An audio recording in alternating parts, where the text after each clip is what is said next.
Hello दोस्तों, आपका अपना एजुकेशन चैनल स्टडी 23 पर बहुत बहुत स्वागत है।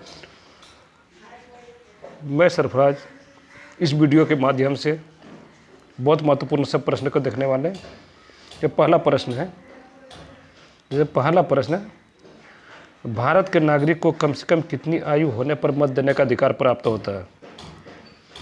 भारत में नागरिक को 18 वर्ष की आयु प्राप्त होने के बाद मत देने का अधिकार प्राप्त होता है। 18 वर्ष से कम आयु के व्यक्ति को मत देने का अधिकार प्राप्त नहीं है। अगला प्रश्न दूसरा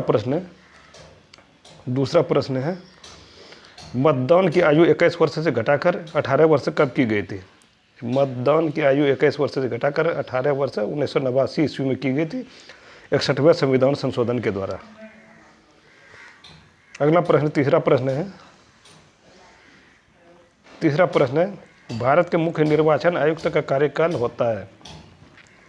भारत के मुख्य निर्वाचन आयुक्त का कार्यकाल 6 वर्ष या 65 वर्ष, जो भी पहले हो।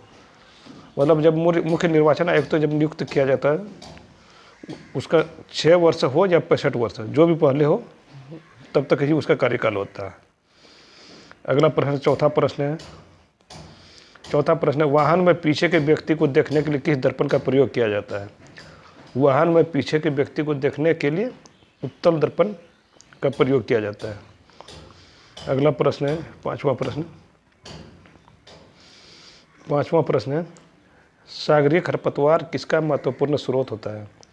सागरीय खरपतवार आयोडीन का महत्वपूर्ण स्रोत होता है। सागरीय खरपतवार से आयोडीन बहुत ज़्यादा मात्रा में मिलता है। आयोडीन की कमी से गलगंड और नमक बीमारी होता है, जो कि गले में होता है।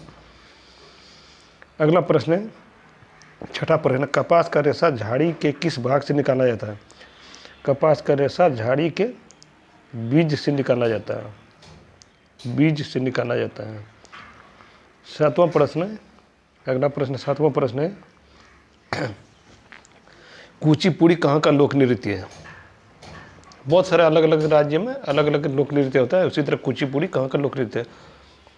कुचिपुड़ी आंध्र प्रदेश का लोक नृत्य है। अगला प्रश्न आठवां प्रश्न है, मोहिनी अट्टम कहाँ का लोक नृत्य है? मोहिनी अट्टम केरल का लोक नृत्य है। अगला प्रश्न नौवां प्रश्न ये बहुत महत्वपूर्ण प्रश्न है, सालार जंग संग्रहालय कहाँ स्थित है? सालार जंग संग्रहालय हैदराबाद में स्थित है। अगला प्रश्न 10वां प्रश्न है, सबसे छोटा फूल वाला पौधा कौन सा है?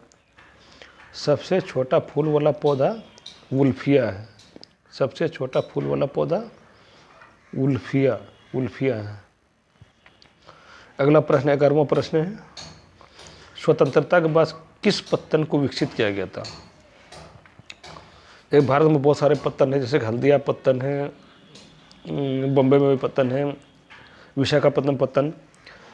तो स्वतंत्रता के बाद किस पत्तन को विकसित किया गया? स्वतंत्रता के बाद कांडला को विकसित किया गया था। आप लोग कमेंट में बताएंगे कांडला पत्तन किस राज्य में स्थित है। अगला प्रश्न 12वां प्रश्न, चिनाई बांध का निर्माण किस नदी पर किया गया? चिनाई बांध का निर्माण कृष्णा नदी पर किया गया। चिनाई बांध का निर्माण कृष्णा नदी पर किया गया। अगला प्रश्न है, भाखड़ा बांध किस नदी पर स्थित है? 13वां प्रश्न है, भाखड़ा बांध सतलज नदी पर स्थित है। भाखड़ा बांध सतलज नदी पर स्थित है। अगला प्रश्न है 14वां प्रश्न है, भारत का सिलिकॉन घाटी किसे कहा जाता है? भारत का सिलिकॉन घाटी बंगलुरु का कहा जाता है। पहले बंगलोर नाम था, अभी बंगलुरु हो गया है। भारत का सिलिकॉन घाटी बंगलुरु को कहा जाता है। अगला प्रश्न है, भारत में संविधान सभा गठित करने का आधार क्या था? भारत में संविधान सभा गठित करने का आधार कैबिनेट मिशन योजना 1940 था। कैबिनेट मिशन योजना 3 सदस्यीय था, जिसमें पैट्रिक लॉरेंस, A.B. अलेक्जेंडर और स्टेफर्ड क्रिस, जब पैट्रिक लॉरेंस इसके अध्यक्ष थे। अगला प्रश्न है 16वां प्रश्न है, भारत में ग्रैंड ट्रंक रोड किसने बनवाई थी? भारत में Grand Trunk Road Shershah Suri ने बनवाई थी, GT रोड। अगला प्रश्न 17वां प्रश्न है, शिवाजी के गुरु का नाम क्या था? शिवाजी के गुरु का नाम समर्थ रामदास था। शिवाजी के गुरु का नाम समर्थ रामदास था। अगला प्रश्न है 18वां प्रश्न है, शिवाजी ने अपनी राजधानी कहाँ बनवाई थी? शिवाजी ने अपनी राजधानी रायगढ़ में बनवाई थी। रायगढ़ में शिवाजी ने अपनी राजधानी रायगढ़ में बनवाई थी। अगला प्रश्न 19वां प्रश्न है, कनिष्क का राज सिंहासन पर कब बैठा था? कनिष्क राज सिंहासन में 78 ईस्वी में बैठा था। 78 ईस्वी में बैठा था। उसी के बैठने के उपलक्ष्य में शक संवत चलाया गया। अगला प्रश्न अंतिम प्रश्न है, अगला प्रश्न अंतिम प्रश्न, इंडिका नामक ग्रंथ किसने लिखा था? इंडिका नामक ग्रंथ मेगस्थनी ने लिखा था। मेगस्थनी चंद्रगुप्त मौर्य के दरबार में रहते थे। Thank you, thanks for watching, thank you.